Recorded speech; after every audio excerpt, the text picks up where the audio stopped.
Un pas de plus vers le rachat de Smart par Ineos Automotive. Hier, à l'unanimité, les membres du Conseil social économique de l'usine Smart ont donné un avis favorable motivé par le projet de vente. Les organisations syndicales estiment que cette opération a le mérite de sauvegarder les emplois du site jusqu'en 2024. Les plateformes de contact tracing de la CPAM sont fortement mobilisées en ce moment. Dans les Vosges, ce sont une soixantaine d'agents qui se relaient pour appeler les patients positifs à la Covid-19. Ils ont environ 300 à 400 patients à contacter tous les jours afin d'évaluer leur état et leurs besoins et de remonter la chaîne de contamination. Le Centre international d'art verrier de Meisenthal a dévoilé sa boule de Noël contemporaine pour l'année 2020. Elle s'appelle Magma et a été imaginée par les designers Emma Pfliger et Antoine Feuglé. Elle est disponible à la vente sur le site internet du CIAV. Les vaccins contre la grippe sont très fortement demandés cette année et les stocks diminuent rapidement.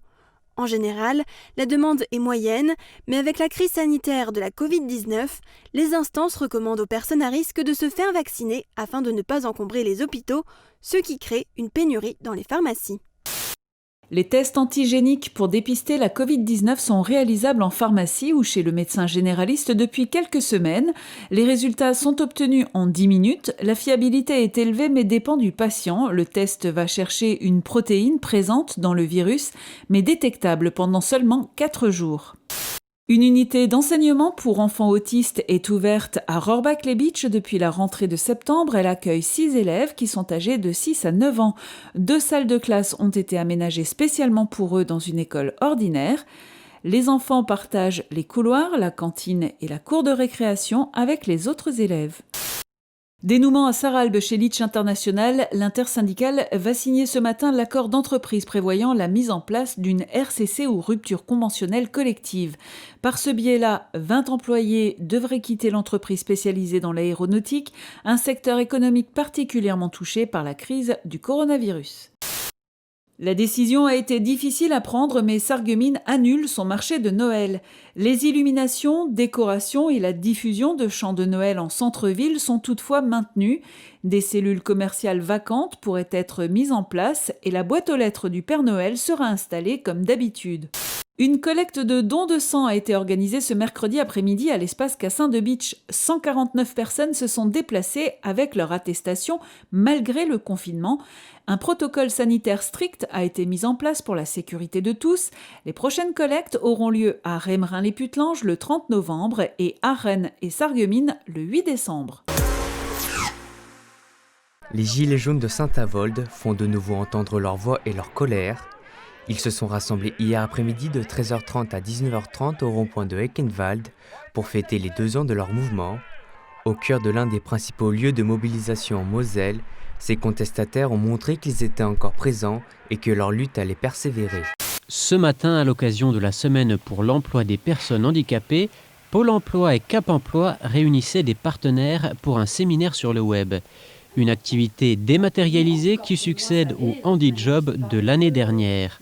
Ce webinaire a pour ambition d'informer et d'échanger autour de l'insertion économique des travailleurs en situation de handicap. Faire reconnaître le cancer du sein en tant que maladie professionnelle, c'est l'un des combats de plusieurs branches de la CFDT Grand Est. Leurs responsables ont donc lancé une enquête sous la forme de questionnaires anonymes avec plus de 120 questions. Il s'agissait dans un premier temps de séparer les facteurs personnels des professionnels pour établir un lien de corrélation entre environnement de travail et cancer du sein. Quitte à être mise à poil par le gouvernement, je préfère le faire moi-même. Un slogan et une photo pour interpeller l'État sur les difficultés que rencontrent les artisans et commerçants dits non essentiels. Un mouvement qui a débuté dans un studio photo de l'Oise pour se propager dans toute la France. À Forbach, Laura Drouot est passée de l'autre côté de l'objectif, dans le plus simple appareil, pour alerter l'opinion. Près d'1 an après le drame, la mort d'Anthony continue de susciter de nombreuses interrogations et incompréhensions. De nombreuses questions subsistent, c'est pour cela que Maître Elbrand, avocate de la famille, a tenu à rejoindre Madame Muroni pour faire un point sur les éléments dont ils ont connaissance à ce jour, sachant que l'enquête en cours est soumise au secret d'instruction. Corbes, mais aussi conversations, ont été conservées pour représenter à minima le festival Loustic.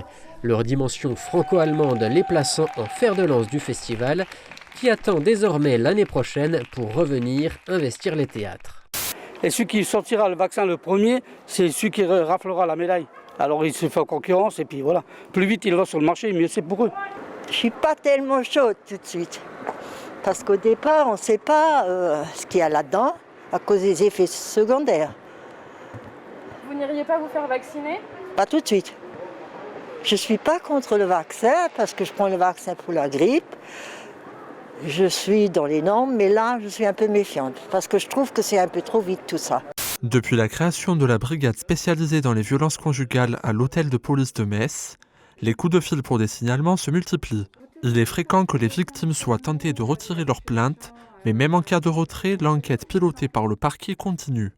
Un suivi est assuré par Émilie Sénez, psychologue au commissariat.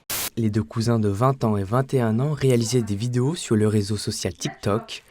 Au moment du premier confinement, ils ont eu envie de diversifier leur contenu sur d'autres plateformes.